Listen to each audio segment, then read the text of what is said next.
Hey there, I'm Ty Windish, one of the hosts of the Eurostep Podcast and Eurostep Podcast Network, and I just wanted to hop on here for a quick video to talk about the latest reason Bucks Twitter is incensed with Bucks head coach Mike Budenholzer for taking out Giannis for part of crunch time in Milwaukee's Game 1 against the Bulls. As we can see, we've got Nathan Marzian's tweet pulled up here. This is not a shot at Nate or anyone who is upset about this, but I mean, his tweet, you can see even more than usual, wrong way, engagement really popping off. Bucks fans are passionate about this play, and I just wanted to give my 2 cents on it. I think it was a bold decision.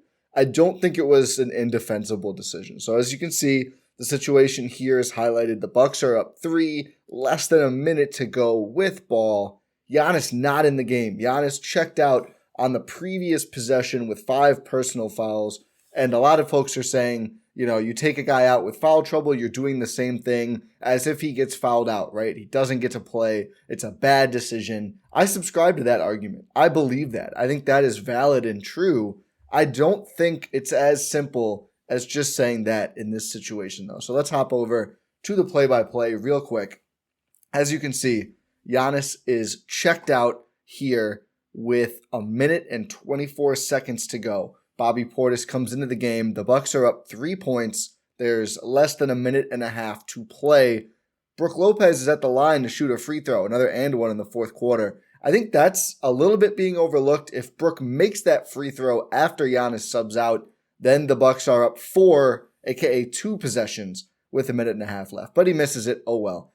Giannis, I think, is taken out for defense here because of the 5 personal fouls. And it's not just that the Bucks are so worried about him fouling out. I think it's partially that, and partially, you know, the decision for Giannis, if the Bulls involve him in a play on this possession, is defend as usual and risk picking up foul number 6, thereby fouling out with around a minute left in the game, and then obviously not being present for the end of the game, or to defend with less intensity, which he had done on a previous possession with the Bulls already having him in foul trouble, and he had to give up a layup to not pick up that foul when the Bulls went at him. So it's a tough kind of situation for Giannis, and I think Bud went with simply opting to not put him in that spot, to say we're going to have 5 guys out here who can defend without worry about fouling out and really give it their all defensively and just see where it lays. And of course, that plan doesn't go beautifully. Vucevic gets 2 really good looks at a basket and misses both. And I've seen some people saying, you know, oh, Vooch bailed Bud out by missing those. If he makes those, it's a different story. If he makes those, the Bucks are down 1 with less than a minute left. Play stops. I'm pretty confident that Bud's going to use one of his 2 timeouts to put Giannis back in that situation. That didn't happen, though. So what does happen? Lopez gets the rebound. The possession eventually ends in a turnover. But I think this is something that the Bucks like to do, attacking in semi-transition after a miss by the opponent. And I think at this point in the game, I think Drew Holiday and Brook Lopez had combined for 14 of 15 Bucks points or something like that. They had been dominant in that quarter, and they're both on the court. They're attacking in semi-transition. I think the decision was the Bucks will get the ball back no matter what if they play relatively quickly on that possession, which they did. So let's just run a play. Let's see what happens. Then we can keep Giannis out for another defensive possession or bring him in, depending on what happens, and make sure he's not fouled out for a potential game-ending possession. And we still have the guys who have been doing so much work this quarter. And I think, is that a perfect decision? Is that an without any flaws decision? No. I think it's perfectly acceptable to say, you know what? I disagree with that logic. I think Giannis should always be in for one of these for this offensive possession. In that situation, I think he should always be in. That's totally fine. I respect that opinion. I think I probably fall on that side of things too, but I don't think it's as simple as saying Giannis wasn't out there to end the game. What an idiotic decision. What an indefensible decision. I think it was probably, and I don't want to speak for Mike Budenholzer, who knows a lot more about basketball than me and who, you know, obviously coached the team to a championship. And listen, I'm sure people are going to say, oh, caping for the Bucks, whatever else. I wanted him fired like 2 years ago, so I'm not a Bud stan. Certainly, he won me over more after last postseason, but I think that's deservedly so. But I think this was probably a pretty close decision in his mind to let the game play on versus getting Giannis back out there. He opted to let the game play on. Didn't go great for the Bucks. I mean, honestly, they opened up an okay opportunity, but Wes Matthews loses the ball into the basket. Then we're back to the same position we were in 2 possessions ago, where the Bulls have the ball. And at this point, you'd either have to take foul to get Giannis back in, which is a pretty scary proposition at that point in the game, or just let the possession play out. They let the possession play out. The Bucks get the ball back again. No timeout. Giannis is not put in. I think this time specifically, it ends up with Jrue Holiday getting intentionally fouled to shoot free throws as the clock wound down. I think the differential would have been like 4 or 5 if the Bulls let the Bucks dribble to the last second and then shoot. They opted not to do that. I think in this case, Bucks, I think 2 timeouts left, saving them in case Holiday or someone else gets trapped and they need to use a timeout, and then you only have 1 more to go.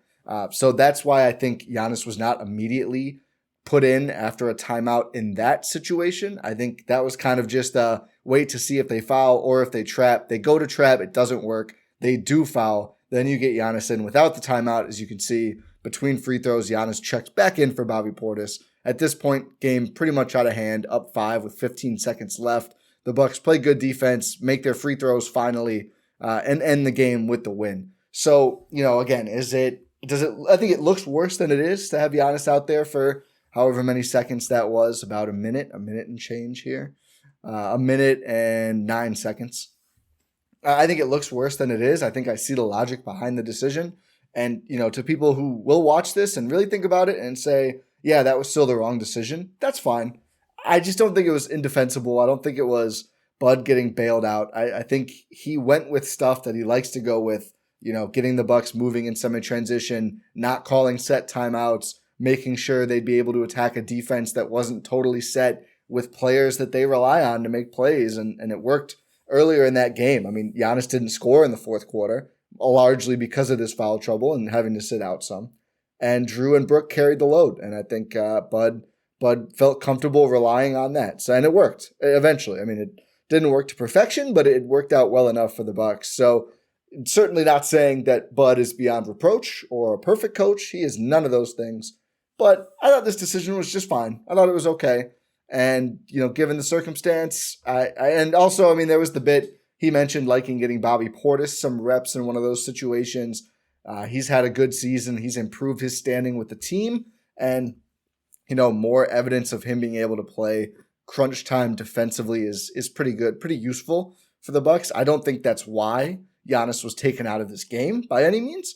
But I think, the Bulls didn't score in that time that Giannis was out. So I guess that's good evidence for Bobby anyway, even if Vucevic was really close to scoring twice. But yeah, I just thought it was fine. But I'd love to hear other takes. Hopefully, more sound than some of what I'm seeing on Twitter today. So, drop your opinions on the play in the comments below. Would love to hear from Bucks fans, but I thought it was fine. I thought it was okay. So, no disrespect shown to anyone who's upset about this, but I'd rather have a real conversation about the decision than just a bunch of yelling about Coach Bud, because we've seen in years past that doesn't really get us anywhere useful.